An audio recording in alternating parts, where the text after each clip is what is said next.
ایک بزرگ تھے، وہ گلی سے گزر رہے تھے۔ ایک شرابی کو دیکھا کہ وہ گندی نالی پر پڑا تھا، نشے میں دھت، حالت غیر ہوئی ہے۔ انسانی ناطے اس پر ترس آیا، اس کو وہاں سے اٹھایا، اس کا منہ دھویا، اس کے گھر چھوڑ آئے۔ خیرات ہوئی۔ سحری کے وقت، تہجد کے وقت وہ مسجد میں گئے، وہ بزرگ، جیسا ان کی عادت تھی۔ تو دیکھا کہ ان سے پہلے آج کوئی شخص تہجد کے مصلی پہ بیٹھا ہے اور نوافل ادا کر رہا ہے۔ بڑی حیرت ہوئی، دیکھا تو یہ وہی شخص تھا جس کو آج دوپہر کو گندی نالی سے اٹھا کر کے، اس کا منہ دھو کر کے ان کے گھر چھوڑ کے آئے تھے۔ تو حیرت سے کہا، بار الہ، تیری قدرتوں کے رن، یہ آج ہی تو میں نے شراب خانے سے باہر گندی نالی پہ پڑا ہوا دیکھا۔ عاطف سے آواز آئی، میرے بندے، تو نے اس کا منہ دھو دیا تھا، میں نے اس کا دل دھو دیا۔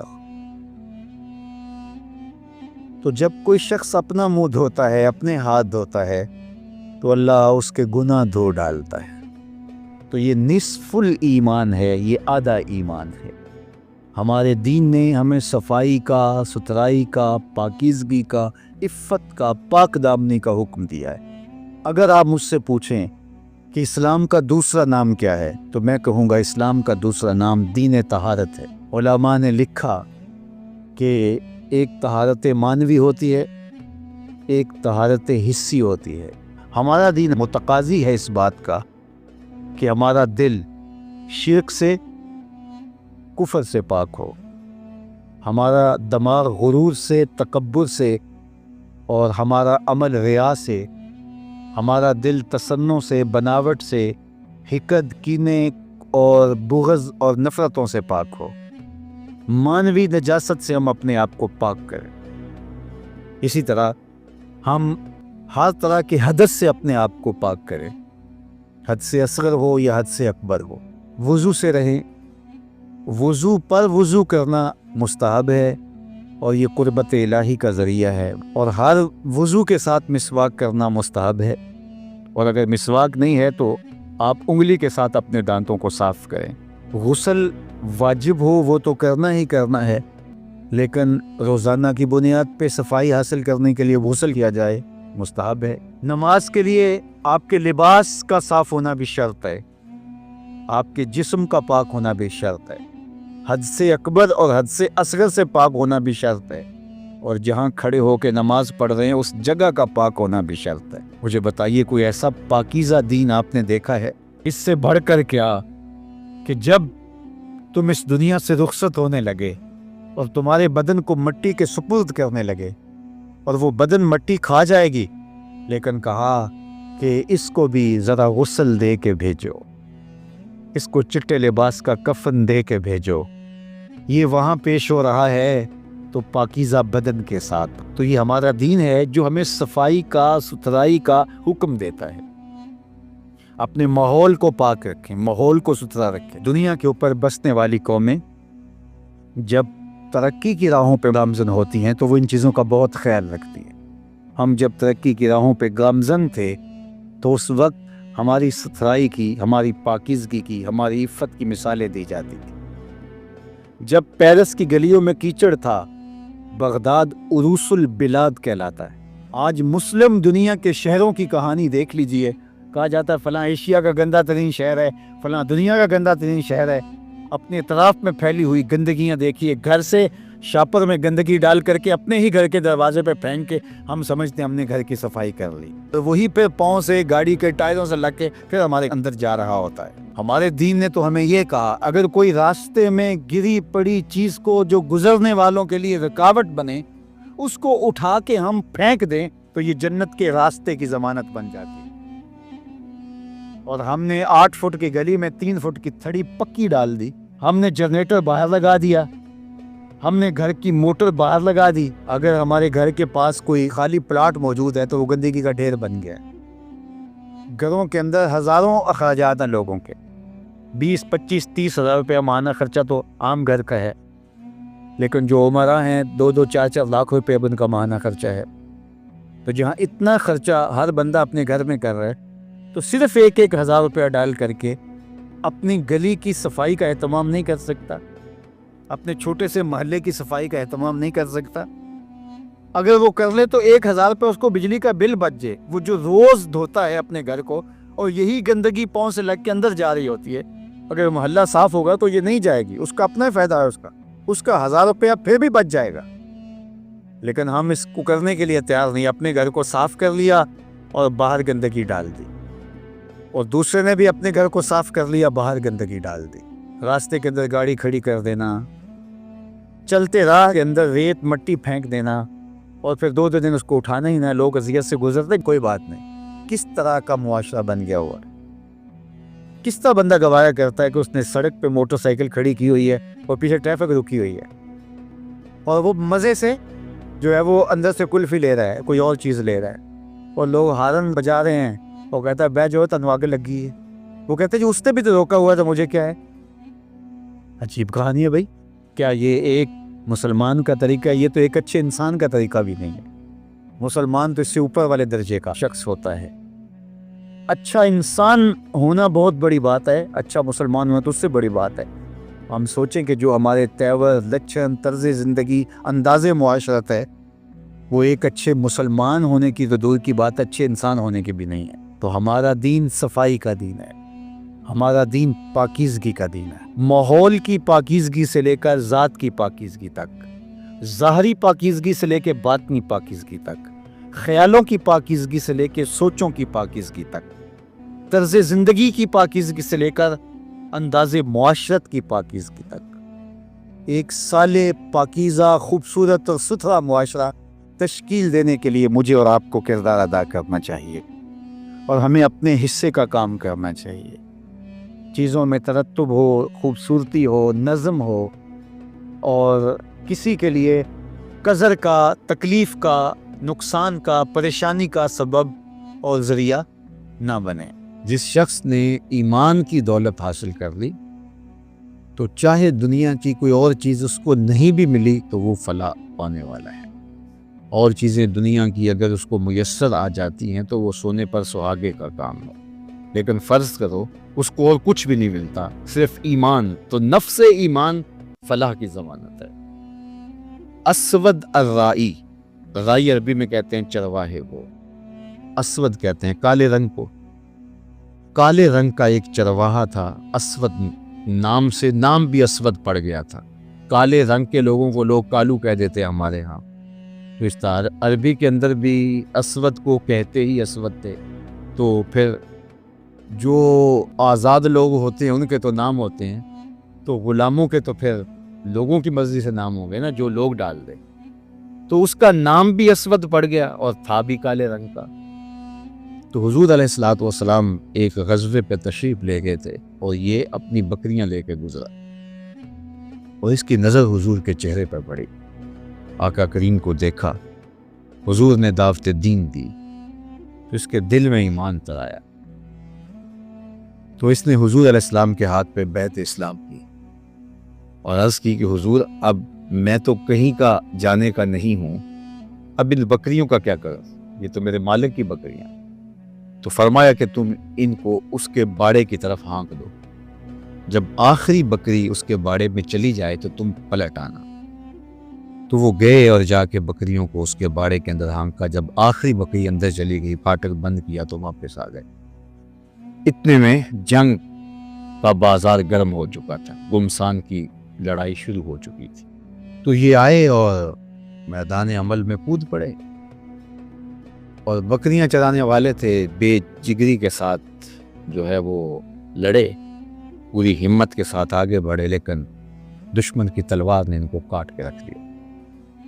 خیر جنگ ختم ہوئی تو جب لاشوں کو اٹھایا جانے لگا تو اسود رائی کی لاش بھی پڑی ہوئی تھی.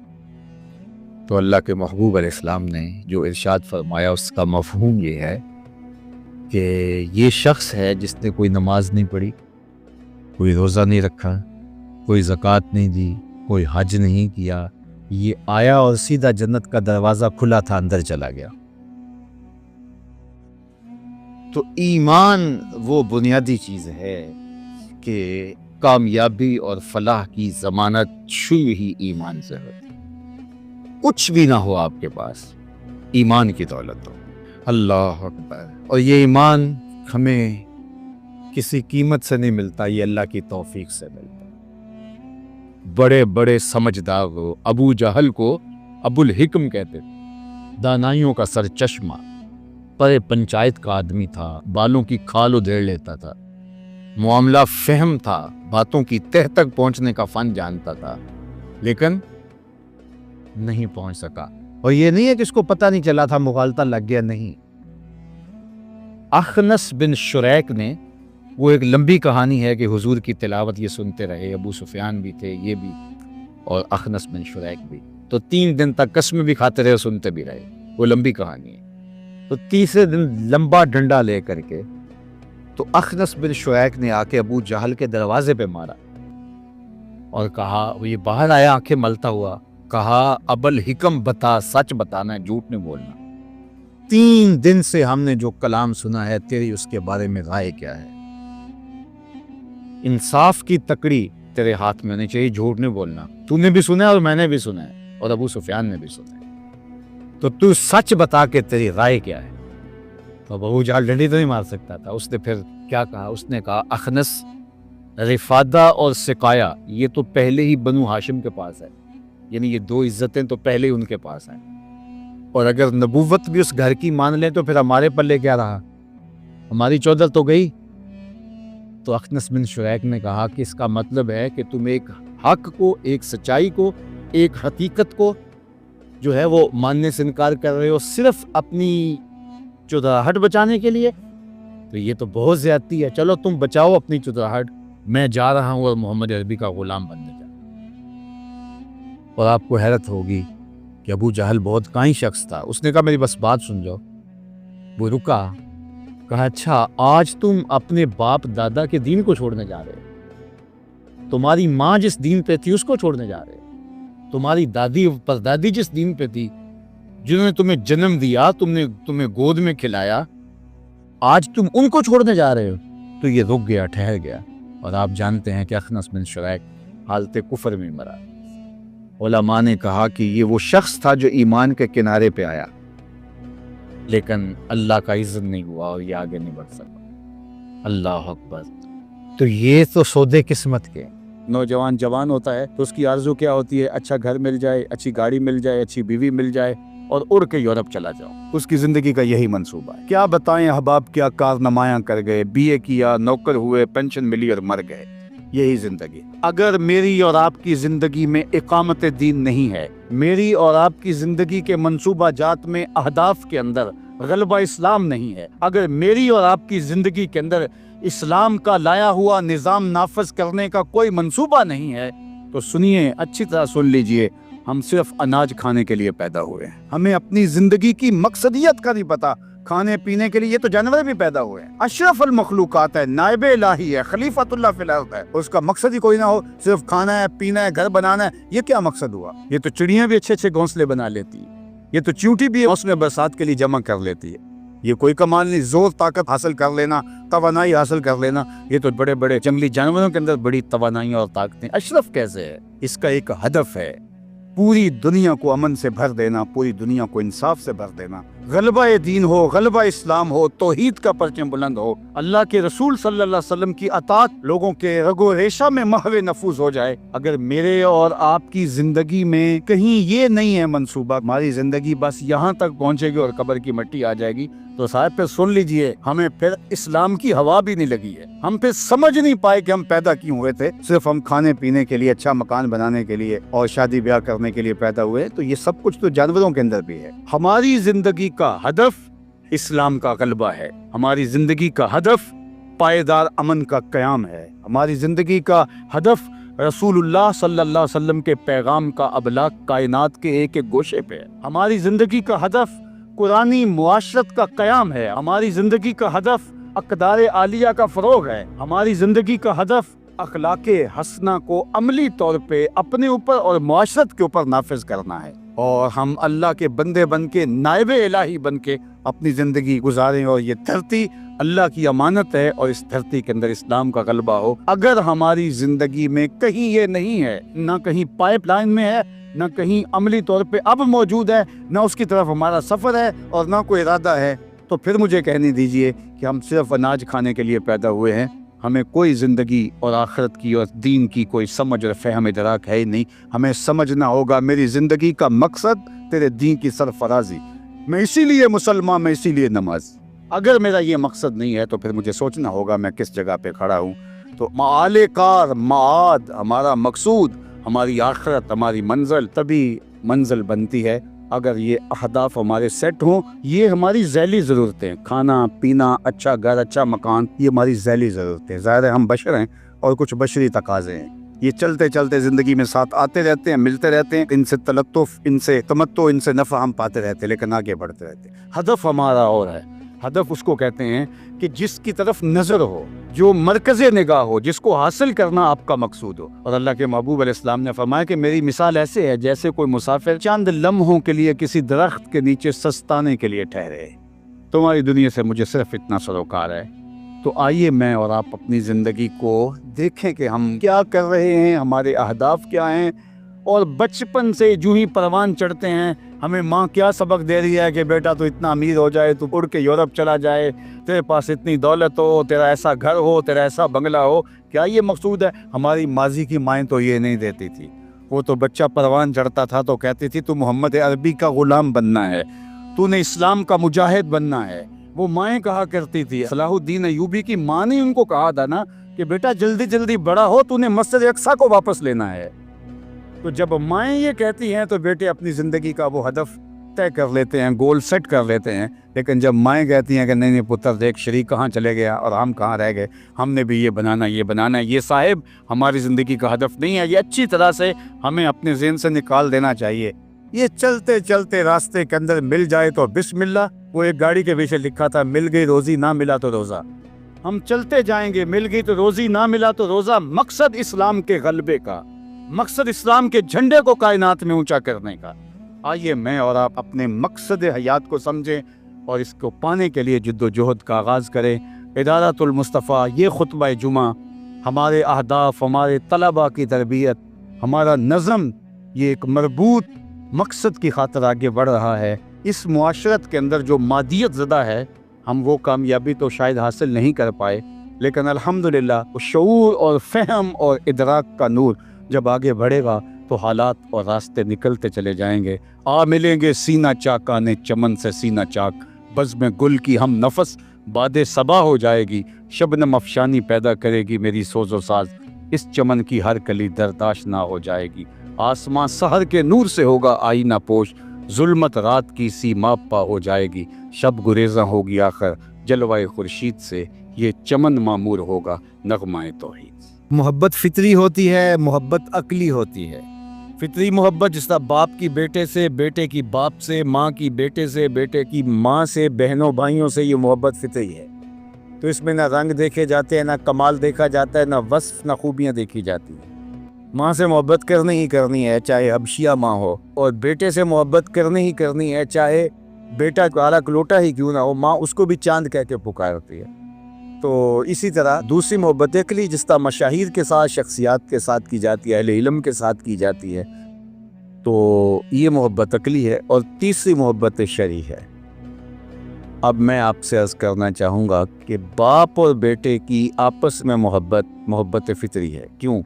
اس لیے کہ باپ کی وجہ سے بیٹا جو ہے وہ ظہور پذیر ہوا ہے، اس لیے وہ محبت فطری ہے۔ تو میں کہوں گا کہ فطرت انسانیہ بھی اس بات کا تقاضا کرتی ہے کہ حضور سے محبت کرے، کہ پوری کائنات محمد عربی کے نور کے فیض سے پیدا ہوئی ہے۔ اور اگر محبت عقلاً کسی سے کی جاتی ہو تو عقل انسانی کا تقاضا یہ ہے جو بھی پہلو مقرر کریں، عقل انسانی فیصلہ دیتی ہے اس سے محبت کی جائے۔ یہ صاحب علم ہے، یہ صاحب کمال ہے، یہ صاحب جمال ہے، یہ احسان کرنے والا ہمارے اوپر محسن ہے، ہمارا یہ معالج ہے، اس نے علاج کیا ہے، ہمارے مرض دور کیے ہیں، اس لیے اس سے محبت کی۔ جو بھی آپ معیار مقرر کر لیں اس کا مصداق اول ذات رسالت مآب قرار پائیں گے صلی اللہ علیہ وسلم۔ اگر کسی سے اس لیے محبت کرتے ہیں عقلاً کہ وہ صاحب کمال ہے تو اس سے پیار کیجئے، بالغ العلا بکمالہ۔ اگر کسی سے اس لیے پیار کرتے ہیں کہ وہ صاحب جمال ہیں تو اس سے پیار کیجئے، کشف الدجی بجمالہ۔ اور اگر کسی سے اس لیے پیار کرتے ہیں کہ وہ اوصاف حمیدہ کا مالک ہے، ایک اچھا انسان ہے، تو پھر اس سے پیار کیجئے۔ حسنت جمیع خصالہ، تو پھر بے ساختہ پیار کیجئے اور کہیے صلو علیہ وآلہ۔ تو ان سے پیار کرنے پہ آپ مجبور ہیں، اس لیے کہ ہر وصف میں باکمال ہیں، ہر شان میں نرالے، اور کے ساتھ الفت شریعت کا تقاضا بھی ہے، اور ہماری عقیدت اور محبت کا تقاضا بھی ہے کہ ہم ان سے محبت کریں۔ اور کائنات نے ان سے محبت کی، اور زمانے نے ان سے جتنی محبت کی، کبھی کسی نے اتنی محبت کسی سے کی نہیں ہوگی جتنی صحابہ نے حضور سے محبت کی ہے۔ اللہ اکبر۔ اور آپ جانتے ہیں حضور کو تو پتھر بھی پیار کرتے ہیں۔ جب احد کی چھاتی پہ حضور کا قدم آیا تو وہ جھوم اٹھا۔ آقا کریم میں فرمایا اثبت احد فإنما علیک نبی و صدیق و شہیدان۔ اور جب غزوہ تبوک سے حضور واپس آئے تو حضور نے احد کو دیکھا تو برجستہ ارشاد فرمایا احد جبل یحبنا و نحبہ، احد پہاڑ ایسا ہے جو ہم سے پیار کرتا ہے، ہم اس سے پیار کرتے ہیں۔ اللہ، پتھر کے کلیجے میں بھی حضور کا پیار رکھا گیا۔ درختوں کے سینے بھی مصطفیٰ جان رحمت کے لیے دھڑک رہے۔ وہ پتھرانو کلمے پڑا جان دے، وہ سکیاں کھجوراں اگا جان دے میں، قطرے کو سمندر ذرے کو ستارہ کرتے ہیں، کونین کو خم آ جاتا ہے جب زلف سوارا کرتے ہیں۔ ہم تو اس نبی کے ماننے اور چاہنے والے ہیں۔ یہ کیفیات ہیں درختوں کی، تو جو سینوں میں دھڑکتے ہوئے دل رکھتے ہیں، ان کی محبت کا عالم کیا ہوگا؟ اللہ اکبر، ان کے پیار کا عالم کیا ہوگا؟ تو حضور کا پیار حضور کا حق ہے۔ ہم اگرچہ صدیوں کے فاصلے پہ کھڑے ہیں لیکن اس نبی سے پیار کرتے، اس نبی سے محبت ہمارا طرز امتیاز ہے۔ ہمارے آقا و مولا کے ساتھ ہمارا رشتہ الفت، ہمارا رشتہ محبت قائم ہے، اور یہ ہمارے آقا کا ہمارے اوپر حق ہے، اور ہم اس حق کو ادا کرنے کے لیے کوشاں بھی رہیں گے، اور بارگاہ عزت میں دعا گو ہیں اللہ ہمیں اپنے محبوب کی سچی محبت عطا فرما، وہ محبت جو اطاعت سے، فرما برداری سے، اتباع سے، حضور کے احکام کی تعمیل سے، حضور کی سنت کی اتباع کے ساتھ جڑی ہوئی ہو۔ ہماری محبت صرف ہماری زبان کے کناروں تک نہ رہے، ہماری محبت صرف ہماری ظاہریت تک نہ رہے، بلکہ ہماری روحوں میں، ہمارے قلوب میں، ہمارے دل کی دھڑکنوں میں اس آقا کی محبت کے بسیرے ہوں۔ ہماری وضاقتہ طرز زندگی، انداز معاشرت محبت کی گواہی فراہم کر رہی ہو، اور ہمارے انداز حیات حضور علیہ الصلوۃ والسلام کا پیار اور حضور کی الفت کا انداز لوگوں کو بتا رہا ہو، جو ہماری صحبت میں آ کے بیٹھے وہ حضور کے پیار کے رنگ میں رنگا جائے، نہ یہ کہ ہم خود حضور کی محبت کے صرف نام لیوا ہوں، ہمارا عمل رویہ، ہمارا طرز زندگی حضور علیہ الصلوۃ والسلام کی محبت کی مطابقت میں نہ ہو۔ آئیے میں اور آپ حضور علیہ السلام کے اس حق کو ادا کرنے کے لیے اس کے تقاضوں کے ساتھ عملی کوشش میں لگ جائیں۔